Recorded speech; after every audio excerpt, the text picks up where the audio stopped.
Hello everyone, কেমন আছো সবাই? আশা করছি সবাই ভালো আছো।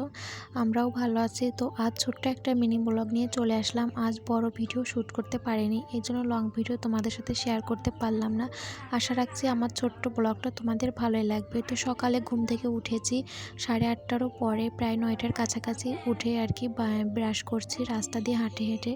বাবার বাড়ি এসে তো অনেকটাই দেরি হয়ে যাচ্ছে। ঘুম থেকে উঠে বাড়িতে গেলে তো আবার সেই সকালেই উঠতে হবে। আর এই যে দেখো, আমাদের এই যে জবা ফুল গাছটাতে আজ 3টা ফুল ফুটছে, সেটাই তোমাদের সাথে একটু শেয়ার করলাম। আর কড়িও আছে, কালো অনেকগুলো ফুটবে।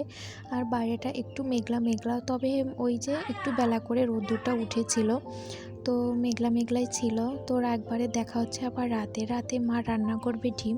তো ডিমগুলো সেদ্ধ করে দিচ্ছে, দিয়ে এখন এই যে মামাম সোনা আর বোন মিলে ডিমগুলো মাকে ছিলে দিচ্ছে, তারপর মা রান্না বান্না করবে। তো রাতে আর কি ডিম রান্না করেছিল এই যে, আর মামামের জন্য একটা ডিম ভাজি করেছিল।